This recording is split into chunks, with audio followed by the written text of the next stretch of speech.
Nosotros participamos del mundo espiritual, tenemos que decirlo así, porque somos espíritu, tenemos una parte que es nuestra alma o espíritu, esa parte inmaterial. Además, la Biblia nos dice que Dios es espíritu. Tenemos una parte que es nuestra alma o espíritu, esa parte inmaterial. Tengo eco.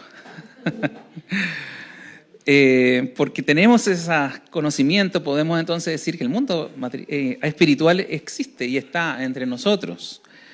Pero por supuesto que nosotros pasamos más en nuestra realidad física, más en nuestro lado carnal o humano, material, y por lo tanto eso nos genera cierta dificultad de entendimiento.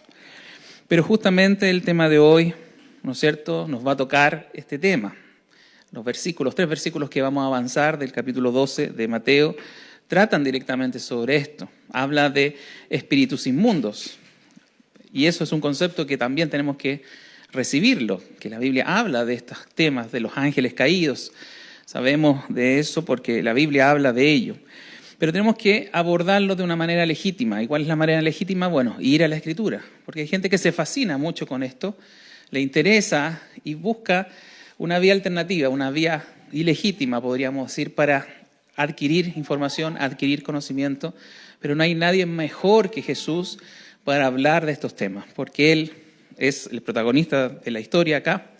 Y por supuesto porque Él sí nos va a decir la verdad, porque sí no nos va a engañar, no nos va a mentir, como cuando la gente busca por esas vías alternas, terminan con muchas dificultades, muy engañadas y justamente con problemas personales a causa de eso. Así que abra su Biblia en Mateo capítulo 12. Seguimos nosotros todos los domingos consecutivamente un libro, en este caso llevamos mucho tiempo, ya varios meses, estudiando Mateo y estamos en el capítulo 12 y vamos a leer 3 versículos, el 43, 44 y 45. Lo tiene ahí y tenemos también la proyección para que leamos juntos. Dice así Mateo 12, 43 en adelante. Cuando el espíritu inmundo sale del hombre, anda por lugares secos buscando reposo y no lo halla. Entonces dice, volveré a mi casa de donde salí, y cuando llega, la halla desocupada, barrida y adornada. Entonces va y toma consigo otros 7 espíritus peores que él, y entrados moran allí, y el postrer estado de aquel hombre viene a ser peor que el primero. Así también acontecerá a esta mala generación. Amén. Oremos un momento. Padre, te damos gracias por tener la oportunidad todavía en este país, Señor, de servir y especialmente de poder reunirnos domingo a domingo de manera libre. Tenemos este lugar, Señor, para estos propósitos. Y tú, Señor, estás escuchando, estás mirando desde los cielos. Queremos pedirte en el nombre de tu Hijo, Señor, nuestro Señor Jesucristo, que bendigas, Señor, esta comunión, que bendigas esta reunión, que bendigas especialmente tu palabra, porque es a través de ella que, Señor, tú nos preparas, nos capacitas, nos modificas, Señor, nos transformas. Y queremos pedirte una vez más que hagas tu obra, que el Espíritu Santo ilumine estas líneas, Señor, que Él las inspiró.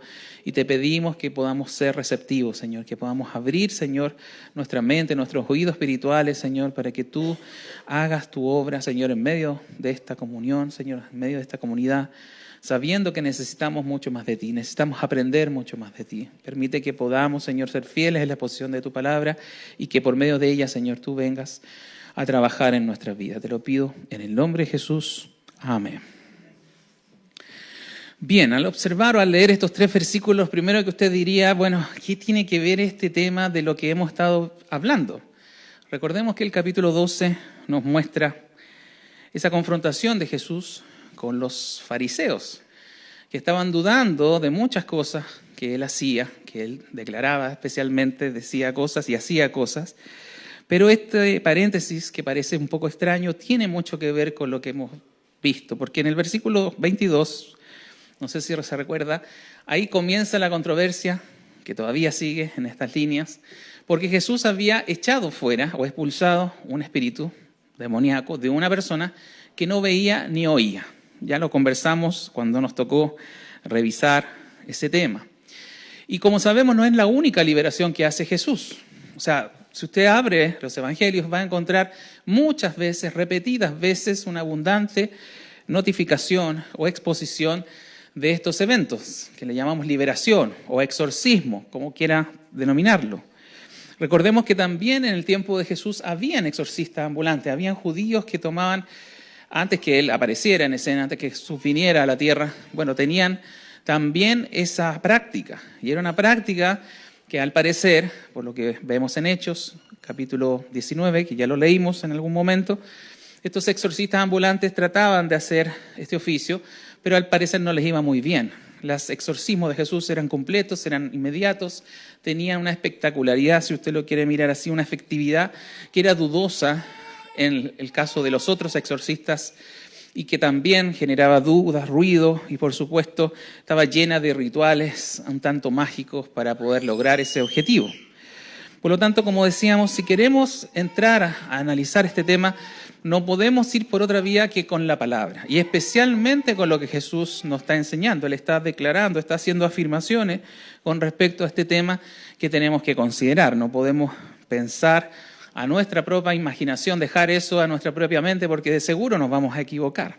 Entonces vamos a analizar claramente o detalladamente esto que habla Jesús acerca de estos espíritus inmundos. Dice lo primero que cuando el espíritu inmundo sale del hombre, esa primera frase ya nos habla mucho de que este tema es real, que este tema es verdadero, que las posesiones demoníacas existían en el tiempo de Jesús y también tenemos que avalar que al día de hoy también existen, que los espíritus pueden coexistir en la persona, en una persona humana. Y es increíble, ¿no es cierto?, al día de hoy, que hayan personas, especialmente en el mundo católico y también algunos eruditos de la Biblia que nieguen esto, que digan no es así, que hablen de la maldad como una cosa etérea, como ¿no es cierto?, una forma equivocada de pensar y no se detienen y ni siquiera reconocen a Satanás. Yo he visto declaraciones, no sé si usted la ha visto por ahí, de algunos dirigentes de la Iglesia Católica y algunas personas que son teólogos que dicen no, esto es un simbolismo, esto refleja una idea figurada de lo que es la maldad, decir que Satanás no existe es tan, ¿no es cierto?, es tan una negación tan absurda como negar a Cristo mismo, porque la Biblia habla abundantemente del tema y uno podría tolerarlo o podría decir en personas que no han leído la Biblia, tal vez no lo sepan, pero cuando uno abre las páginas de la Biblia va a encontrar mucha información con respecto al tema. Sabemos que Satanás existe y si lo queremos ver, también es el causante de la maldad. La maldad de este mundo tiene un origen no en Dios, como la gente empieza a discutir, ¿no es cierto? Ha escuchado muchos decir ¿por qué el mundo está tan malo? ¿Por qué Dios no hace nada? Y se hacen muchas preguntas con ideas de desacreditar a Dios como alguien bueno, como alguien que realmente hace bien las cosas. Y realmente la maldad no tiene que ver con Dios, sino que si tenemos a alguien que responsabilizar de eso, por supuesto no es una idea etérea, no es una idea impersonal, sino que está radicada en un ser espiritual llamado diablo, Satanás, serpiente antigua, así lo trata la Biblia, como ya lo hemos visto en Apocalipsis, y que él de alguna manera se fue en contra de Dios. Eso nos habla pasajes como Ezequiel 28, Isaías 14, que él trató de ser igual a Dios, incubó en su ser, incubó el deseo de, ¿no es cierto?, irse en contra de Dios, de no hacer su voluntad. Y por esa razón, ¿no es cierto?, es que él viene a la tierra, es echado del cielo. Y por supuesto, como bien sabemos, los primeros capítulos de Génesis de la Biblia nos muestra cómo Satanás inocula, cuál infección, ¿no es cierto?, inocula en el ser humano la misma idea, la misma maldad, el mismo deseo de no conformarse a la voluntad de Dios, al deseo de Dios, y hace que, por supuesto, Adán y Eva, en libertad, obviamente desobedecen y comen de lo que Dios les dijo que no tenían que comer. Y entra entonces la maldad, el pecado, la muerte, todas las consecuencias que nos habla la Biblia. Y así entonces es que Él se hace de alguna manera del poder, del dominio sobre esta humanidad, y así entonces la Biblia le declara a usted y a mí que Satanás es el príncipe, por ejemplo, de la potestad del aire, lo dice en Efesios 2:2. O también, como Jesús mismo lo llama, en Juan capítulo 12:31, le pone el nombre del príncipe de este mundo. Por lo tanto, no podemos negar que existe esta realidad espiritual, que existe este personaje espiritual, que es Satanás, que está en la tierra, y que por supuesto también por las Escrituras, hace poco revisamos Apocalipsis 12, capítulo 4, donde nos dice que el dragón con su cola arrastró una tercera parte de las estrellas del cielo. Y la mayor parte de los teólogos entienden que eso es que Satanás arrastra o caen con él tal vez un tercio aproximadamente, una parte significativa de los ángeles caen con él y caen a la tierra. Por lo tanto, entendido todas esas cosas, y aquí me ayudo de varios pasajes, no quiero que lo busque individualmente, pero sí les voy a dejar las citas para cuando usted lo quiera leer, lo revise personalmente. Pero efectivamente hay una realidad espiritual. Es el diablo, ¿no es cierto?, Satanás, con su maldad que nos ha infectado a nosotros y por supuesto tenemos que aceptar de manera básica esos elementos. Y ahí nos habla entonces Jesús de un espíritu inmundo que sale de un hombre y queda, ¿no es cierto?, andando por lugares secos, nos dice la siguiente frase, buscando reposo y no lo halla. Bueno, de esa frase, ¿qué podemos rescatar?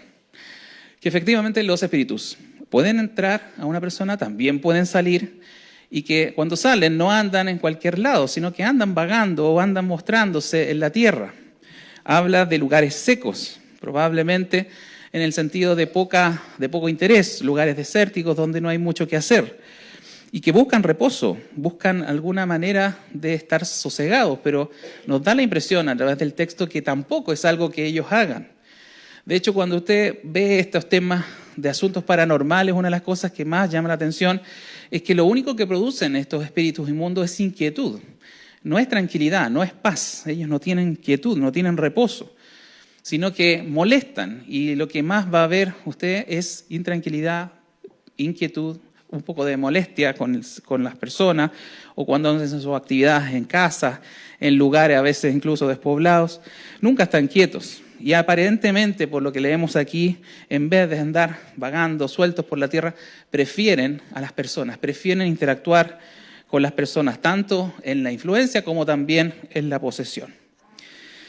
Bueno, el tema de la posesión siempre es inquietante. Siempre uno dice, bueno, ¿será o no será? ¿Podrá ser que yo o no seré yo? Y quiero aclarar algunas cosas con respecto a este texto y además tomando como marco de referencia la Biblia completa. Primera pregunta, ¿qué tan común es esto? Si pudiésemos preguntarnos qué tan importante o qué tan frecuente es esto de las posesiones demoníacas. Bueno, el texto algo nos dice. Aparentemente en el tiempo de Jesús, por la manera que nos relatan los evangelios, tantas sucesivas expulsiones de demonios, tantos exorcismos, podríamos decir que era frecuente, bastante más de lo que parece ser ahora. Y podemos entenderlo a la luz de la Escritura en relación a que justamente antes de que Jesús llegara a la tierra, los resultados de los otros oficios de exorcistas que habían no eran muy buenos. Y Jesús nos relata en los evangelios muchas veces, declara que Satanás, con la llegada de él, se iba a acabar. Iba a venir el juicio de Satanás, como lo dice en Juan 16:11, Juan 12:31, que Satanás nos dice que iba a ser echado fuera. Y recuerde que antes de ascender al cielo, después de morir en la cruz y resucitar, una de las declaraciones más importantes de Jesús es que efectivamente toda potestad le había sido dada en la tierra. Y le dice también a sus apóstoles que les da la facultad de echar fuera demonios, de expulsar demonios por el poder de Él, no por el poder de ellos como personas, sino a través de Cristo. Y eso, ¿no es cierto?, el hecho de que Jesús expulsara demonios también es una demostración de que efectivamente el reino de los cielos había llegado. Jesús ocupa muchas veces esto y en el relato que estábamos en Mateo 12, les dice una y otra vez a los fariseos, a los judíos que estaban en contra de él, que esa era una prueba de calidad de que Jesús era enviado del cielo y que tenía el poder, por supuesto, sobre la oscuridad. Ellos habían acusado de que Jesús, por el príncipe de los demonios, echaba fuera a los demonios, lo cual era un absurdo, que ya lo analizamos.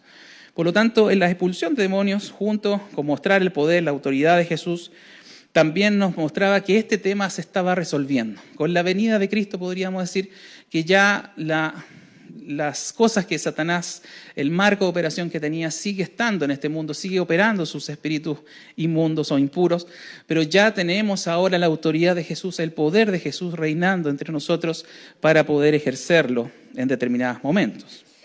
Así que si la pregunta es, ¿qué tan frecuente es? Bueno, debería ser entendido como mucho menos frecuente de lo que era en los tiempos de Cristo, antes que viniera Cristo. Segunda pregunta que surge siempre cuando analizamos el tema de estas realidades espirituales: ¿por qué las personas son poseídas? No sé si ha pensado en eso. ¿Qué pasa? ¿Por qué unos sí aparentemente y otros no? Bueno, como vemos en el texto, la pregunta no es respondida de manera directa. Nos muestra así que un espíritu entra y sale de una persona y vuelve a tomar incluso a 7 espíritus más para tomar esa persona. Pero, ¿qué tenemos que entender? Bueno, de base sabemos, por la Biblia misma, que Jesús, como decía, es el príncipe de la potestad del aire, es el que tiene dominio y autoridad sobre este mundo que está caído, que está en maldad. Y por supuesto, si lo pensamos así, Él tendría la posibilidad o la potestad, la autoridad, para poder tomar a cualquier persona que no tenga a Cristo, lo vamos a decir inmediatamente.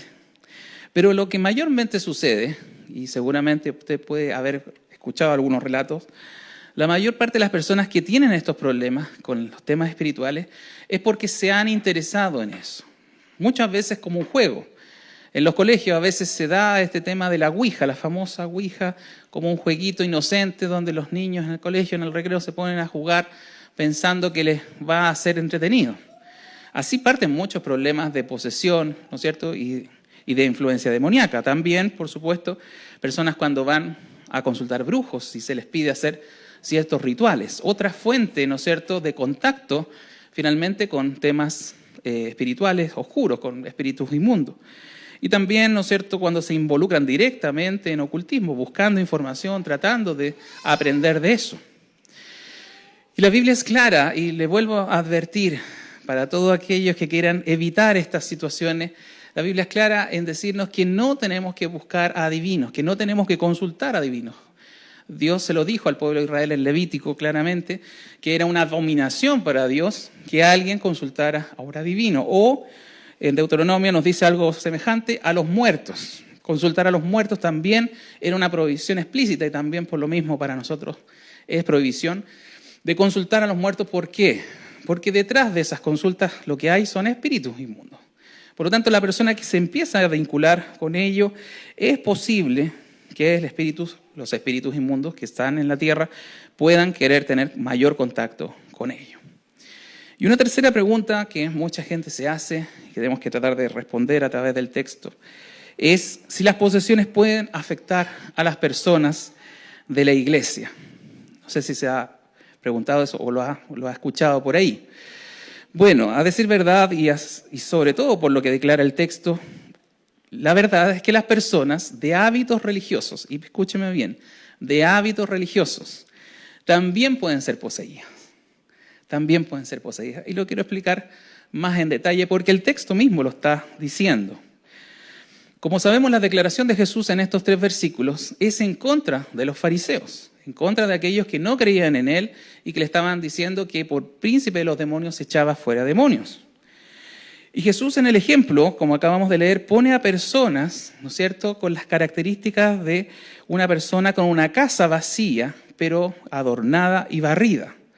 Y hace en el fondo una pequeña parábola de lo que es un religioso. ¿Quién es un religioso? Según Jesús, según sus palabras. Es una persona que tiene, ¿no es cierto?, que tiene una vida sin Dios. Está vacía su casa. Y el hecho de adornarla y barrerla, ¿no es cierto?, es un ejemplo o es una pequeña parábola de lo que es el religioso, que adorna externamente su vida, que trata de decir: yo soy muy pulcro, soy muy ordenado, pero finalmente no estoy con Dios, estoy haciendo mi voluntad. Esa es la casa vacía, ordenada, ¿no es cierto?, y barrida, que los espíritus pueden igualmente poseer. Un predicador del siglo XIX, conocido también por nosotros, Charles Spurgeon, hace una acotación sobre este texto muy agudo que quiero leérselo. No sé si lo tenemos en pantalla, si no, escúcheme con atención al respecto. Dice: el diablo no tiene ninguna objeción con que su casa, refiriéndose a una vida, a una persona, esté barrida y adornada, ya que un moralista puede ser tan verdaderamente su esclavo, el esclavo de Satanás, como el hombre de hábitos viciosos. Mientras que el corazón de esa persona no esté ocupado por Jesús, que es el enemigo del diablo, Entonces él puede usar al hombre para sus propios propósitos. Es Satanás que va a ocupar a esa persona para sus oscuros propósitos. El adversario de las almas le permitirá reformar tanto como quiera, es decir, dañar a la persona una y otra vez. Y eso es muy importante que lo tengamos en consideración, porque el diablo no viene a mejorarnos la vida, no viene a ayudarnos, no viene a darnos un superpoder. La gente piensa que efectivamente si se hace un pacto con el diablo puede ser millonario, puede tener un mejor talento para el deporte, y hay una serie de mitos al respecto de eso. Pero créame que lo que nos está diciendo Cristo, sobre todo en este texto, que aún pueden haber muchas posibilidades de que si usted trata de transar con ello, salga peor. Nos habla de 7 espíritus más, imagine esa realidad, 7 espíritus más ingresen a la persona, y dice que el peor estado, el postrer estado es peor. Esta casa con 7 espíritus, por supuesto, va a empeorar la vida de la persona. Y sea que usted sea de iglesia, tenga algún conocimiento de Dios, o sea una persona viciosa, perdida en un vicio, da lo mismo para Satanás si es que está vacía esa casa. Si esa casa no tiene a Dios, por supuesto, él puede tomar el control y puede hacer de ella su morada, su habitación, y obviamente llevar a la persona a la peor, ¿no es cierto?, a la peor posibilidad, al peor estado posible. Y esto lo hemos visto, fíjese, esto no necesitamos ni siquiera hacer un curso, ni de teología, ni de espíritus o de ángeles caídos para entenderlo. ¿Cuántas veces usted ha visto que las personas ingresan al mundo, por ejemplo, delictual, con cosas muy livianas, con muchas cosas muy simples? Salen a robar, ¿no es cierto?, por lanzazo, ¿no es cierto? Después empiezan en el mundo a meterse ya no con lanzazos, sino con armas cortopunzantes. Después ya no basta eso, ahora son armas de fuego, y empiezan cada vez a delinquir más, a tomar más experiencia, finalmente matan a personas, van a la cárcel, a veces terminan peor. La cárcel, muchos dicen, es una escuela del delincuente, y cada vez la situación de esa persona es peor. Y así todos los pecados, así todas las cosas, todas las áreas pecaminosas donde el diablo está detrás, por supuesto, que no hacen bien para la persona. Si usted quiere ver el caso de un estafador, comienza con robando pequeños montos. Si trabaja, entonces defrauda en algunas boletas, arregla algunas cuentas. Pero se va perfeccionando en ese hábito y va mejorando, y la influencia del diablo lo que hace es introducirlo más al punto de hacerse un gran estafador de millones.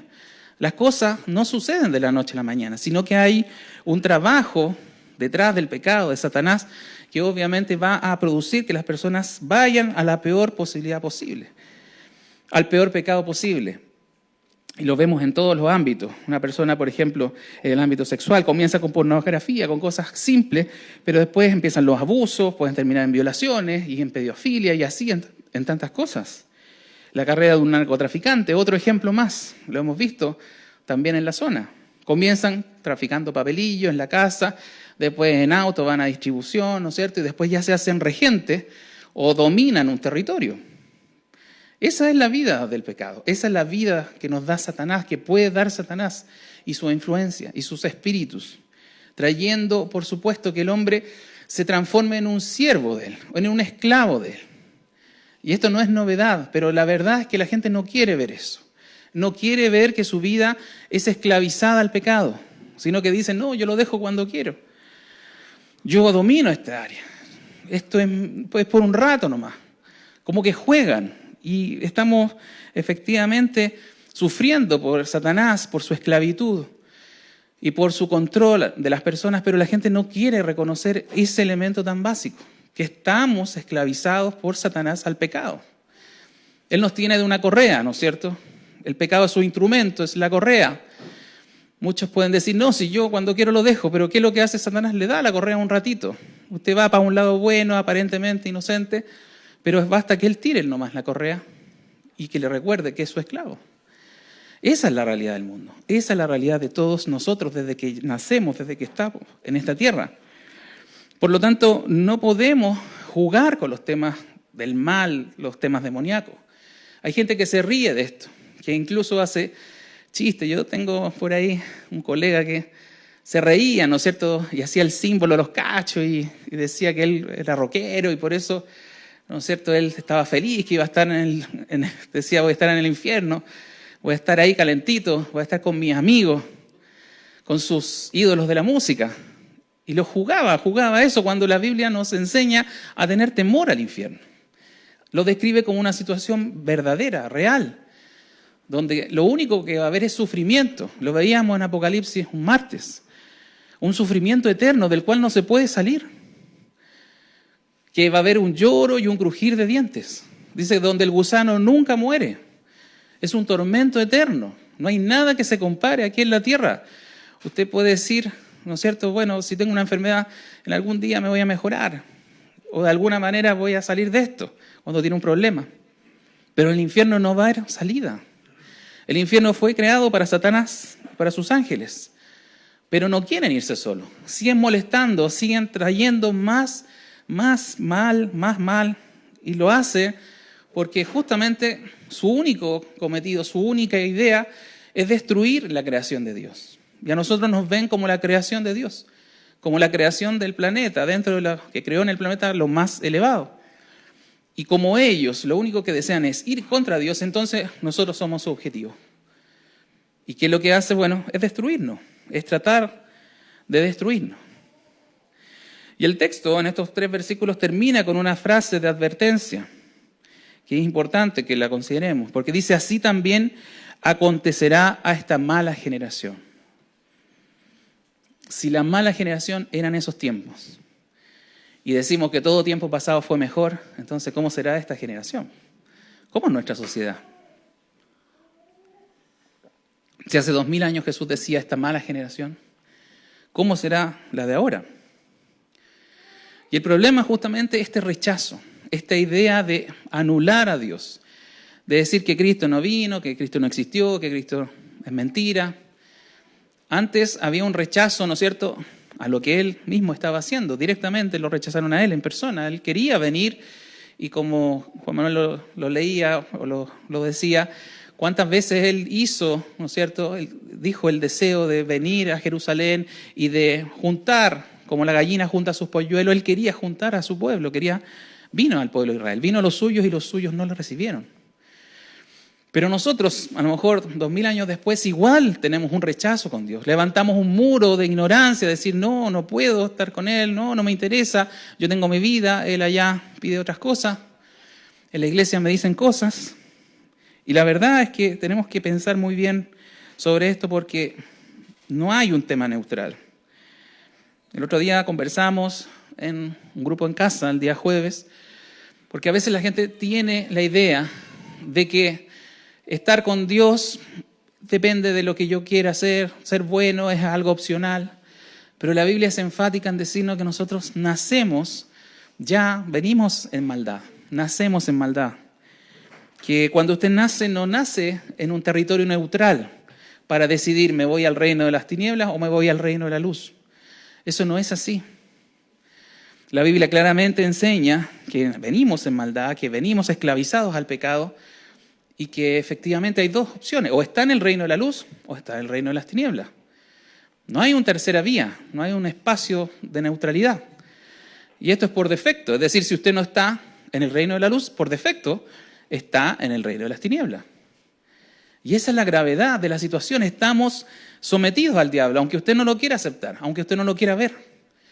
Por el hecho de estar en pecado y de pecar, ya no tenemos libertad. Nunca hubo libertad moral en nosotros. Lo que le llaman el libre albedrío no existe en el ser humano, sino que estamos esclavizados al pecado desde nuestra más tierna edad. Y así es. Y son 2 opciones, o está con Dios o está con Satanás. Por eso toda la Biblia nos enseña eso. O es del trigo o es de la cizaña, o es de las ovejas o de las cabritas. Y unos versículos antes, si usted lo quiere revisar, Mateo 12:30, si él tiene su Biblia abierta, Jesús fue claro y enfático en decirnos, el que no es conmigo, ¿qué dice ahí? Contra mí es. El que no recoge conmigo, desparrama. Así es la situación. Si usted cree que está con Dios, estamos bien. Pero de verdad tiene que estar con Dios. Porque de otra manera, cualquier cosa que usted piense que es estar con Dios y no lo es, entonces usted está en el otro lado. Está en el otro reino, está en el otro campo. Y por supuesto tiene todas las posibilidades. Incluso, se lo digo, para ser poseído, para ser influenciado, sí, estamos todos influenciados por el diablo, pero incluso para ser poseído. porque es terreno de él, porque es, ¿no es cierto?, su gobierno. Y usted no creo que quiera esa condición, porque la única cosa que va a conseguir con eso es que su vida empeore, no que mejore. Lo único que hace el diablo es robar, matar y destruir. Pero para eso apareció Cristo, para deshacer las obras del diablo, para cambiar la vida de las personas. Pero no hay un reconocimiento de esa maldad, no hay un reconocimiento de esa oscuridad, de ese personaje, Satanás y sus secuaces, no lo hay. Entonces estamos a veces hartos del pecado, queremos salir y pensamos que lo podemos hacer por nosotros mismos. Y yo creo que Satanás se ríe porque sabe que nos tiene de una correa. Entonces nos da un poco más de hilo nomás. Igual que cuando usted quiere pescar. Dale caña nomás y ya lo tiene enganchado el pez. Después le va a dar el tirón. Y eso pasa con muchas personas que quieren salir de un vicio, quieren salir de un pecado. Pasa un tiempo y vuelven a caer. Pueden pasar hartos años incluso. Y vuelve a caer. Entonces, si estamos hartados del pecado, si nos damos cuenta de la esclavitud que hay en Cristo, ¿cuál es la esperanza? Esa condición humana que usted no desea, ni para usted ni para su familia. ¿Cómo se mejora?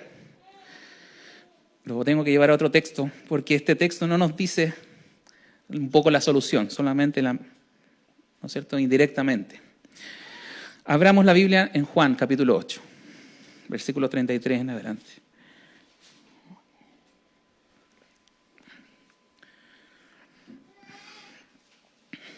Nuevamente Jesús, en polémica con los fariseos y con los judíos de su tiempo, que no entendían estos conceptos que le estoy explicando. A Jesús le respondieron y le dijeron, linaje de Abraham somos, le dijeron los judíos, y jamás hemos sido esclavos de nadie. ¿Cómo tú dices, seréis libres? Jesús le estaba hablando de este mismo concepto, de que estaban esclavizados al pecado, que el mundo viene esclavizado al pecado, viene esclavizado a Satanás, ligado a Satanás. Y ellos decían, no, pues que somos hijos de Abraham, entonces somos judíos, entonces tenemos el cielo listo, si ese era el concepto que ellos tenían. Somos judíos, entonces somos el pueblo escogido. ¿De qué tu esclavitud me hablas? ¿De qué concepto? Nunca hemos hecho, ¿no es cierto?, la voluntad de otro, piensan ellos. Nunca hemos sido obligados o hemos sido esclavos, porque eso es un esclavo, o está obligado a hacer la voluntad de otro. Pero Jesús les dice, de cierto os digo, de cierto, de verdad, yo les digo, Jesús les dice, que todo aquel que hace pecado esclavo es del pecado. Esa es la realidad. Eso somos nosotros desde que nacemos. ¿Y controlados por quién? Por el príncipe de la potestad del aire, por el príncipe de este mundo que es Satanás. Ese es su dominio. Pero hay una esperanza, y esa es la esperanza hermosa, son las noticias buenas del Evangelio. Que el esclavo no queda para siempre en la casa, sino el Hijo queda para siempre. Así que si el Hijo os libertare, entonces seremos verdaderamente libres. Solamente si Jesús nos libertare. Usted no puede solo contra el pecado, no puede solo contra Satanás, no puede enfrentarse en esas luchas tipo Saiyajin que a veces inventan de luchas espirituales, orando, ungiendo, tirando kilos de aceite, litros de aceite, o aguas benditas, como que eso va a expulsar al demonio. Eso no tiene ninguna efectividad. Los exorcismos no eran así. Solamente la presencia de Jesús hacía prácticamente la obra. Los mandaba a callar y que se retiraran. Entonces tenemos un concepto equivocado de este mundo espiritual y de cómo enfrentar a Satanás. Necesitamos a Cristo en nuestra vida. Necesitamos a Jesús viviendo en esta casa, en su vida. Porque si está vacía, claro, puede pasar muchas cosas. El diablo puede jugar con usted, igual que un juguete, igual que un perro toma, ¿no es cierto? Yo tengo hartas perritas juguetonas que toman cualquier calcetín, cualquier cosa, lo tiran arriba, lo muerden, lo botan, lo ensucian. Eso hace el diablo. A eso vino, a robar, a matar y destruir. Entonces, si no entendemos esto, si no vamos a Cristo, si no decimos, Señor, te necesito, entonces no hay nada. Usted está en el otro lado, está en el otro reino. Es una lamentable noticia, pero es la verdad, es lo que dice la Escritura. Necesitamos a Jesús. Y ese es el enigma de la realidad espiritual, si lo quiere ver en términos prácticos, ¿no es cierto? O es poseído por Dios o es poseído por Satanás. O es del reino de la luz o del reino de las tinieblas. O es trigo o es cizaña. Es oveja o cabrito. Y si bien a lo mejor no nos damos cuenta, va a llegar un momento de juicio, que lo hemos estado estudiando en Apocalipsis, un poco difícil el texto. Pero va a llegar ese momento, va a llegar un juicio a este mundo. Y usted tiene una oportunidad todavía de reconocer a Jesús, de pedir que Él venga a su vida, que lo necesita. Y no tener la idea obstinada de los fariseos de rechazarlo, a pesar de las pruebas, a pesar de la evidencia. Entonces necesitamos humillarnos y decir, Señor, te necesito. No quiero esa otra vida. Ya la probé, de hecho la hemos probado todos. De una u otra manera hemos probado el pecado y hemos probado el control de Satanás. Entonces necesitamos salir de eso. Esa es la peor condición del hombre, finalmente. Así le puse a esta prédica. ¿Cuál es la peor condición del hombre? Si usted pregunta a la gente, no, estar desposeído, no tener casa, o no tener trabajo, o estar en la pobreza. O no, la peor condición es estar enfermo, una enfermedad mortal. Pueden decirle esas cosas. Pero la gente no se da cuenta que la peor condición humana es estar sin Cristo. Es estar vacío. Ser una casa incluso adornada puede ser. Puede aparentar muchas cosas. Adornada, barridita, todo parejito por fuera. Pero si no está Cristo viviendo en usted, entonces no hay nada. Recién el hermano Mel leía el Salmo 27. El deseo de David de habitar en la casa de Dios, de habitar en su tabernáculo, en su templo, estar disfrutando de la presencia de Dios. Y fíjese que eso tenían que ir al templo, tenían que trasladarse a Jerusalén para habitar en el templo, porque era un lugar definido en el mundo. Pero hoy día es más fácil, porque Dios puede habitar en su vida, Dios puede estar en su interior. No tiene que irse a Israel a encontrarse con Dios. Necesita pedirlo, porque el que pide se le abrirá, el que busca va a encontrar. El que a mí viene no le echo fuera. Y tantas maneras que Cristo quiso convencer a sus mismos compatriotas y a sus mismas gentes de su tiempo y no verlos como una mala generación. Pero eran porfiados, eran duros, eran soberbios. Ellos creían que por ser hijos de Abraham estaban bien. Y así también la gente dice, no, es que yo voy a la iglesia. Es que yo no soy tan malo como el otro. No se dan cuenta que estamos esclavos del pecado y esclavos a Satanás por la misma razón. Y necesitamos a Jesús en nuestra vida profundamente, internamente. Y si aún ya lo tiene, necesitamos igual de Él. Porque separado de Él nada podemos hacer.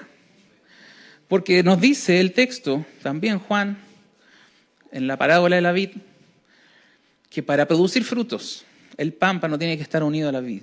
La vid es Jesús. Si usted quiere dar frutos cristianos, si usted quiere realmente hacer su voluntad, entonces tiene que estar unido a Cristo. No puede ser una vida separada de Él nunca, nunca, nunca, nunca.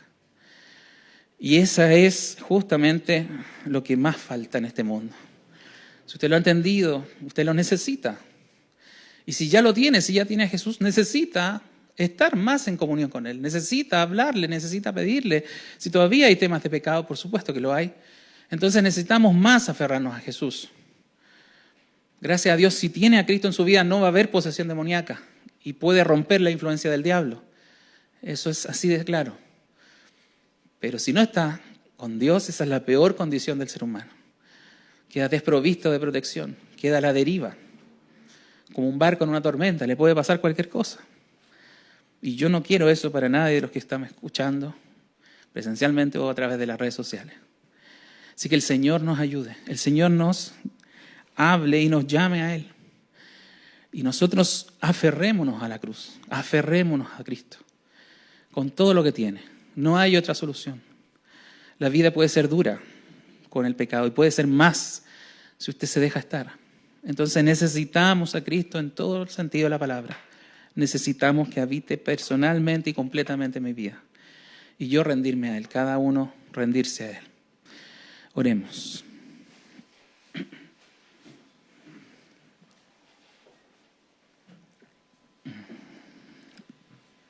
Padre Santo, en esta tarde, Señor, te damos las gracias por este día. A pesar de un poco de frío que hay, Señor, estamos reunidos en este lugar para aprender de ti. para escuchar tu voz, Señor. No solamente audiblemente, físicamente, sino que quiero, Señor, que tú abras los oídos internos, Señor, los oídos, el lugar donde tú solamente puedes llegar. Que tú uses como vehículo el mensaje, Señor, para transformar más vidas, para hacer que este Yapel, Señor, sea cada vez mejor, cada vez más transformado, no por nosotros mismos, sino por tu obra, por todo lo que tú viniste a hacer, a darnos libertad, a darnos, Señor, la posibilidad de morar contigo, de estar ahora contigo, Señor, y aún en el cielo mucho más. Bendecimos, Señor, este mensaje, bendecimos tu palabra. Que siga trayendo a nuestras vidas, Señor, cambio. Que siga trayendo, Señor, vida, Señor, porque necesitamos tu vida. Danos esa vida, Señor, porque no podemos vivir separados de ti. Eres una realidad contingente, Señor. No podemos escapar de ella. No podemos, Señor, hacer nuestra vida independientemente de ti. Igualmente, al final de nuestra vida te vamos a encontrar y vamos a tener que dar explicaciones de las decisiones que tomamos, Señor. Pero ten misericordia todavía con este pueblo. Ten misericordia con Illapel. Ten misericordia con los que estamos aquí, Señor. No te olvides de nosotros, Señor. Gracias una vez más por compartir tu palabra. Y que sea de gran bendición a todos los que la oyeron. Te lo pido en el nombre de Jesús. Amén.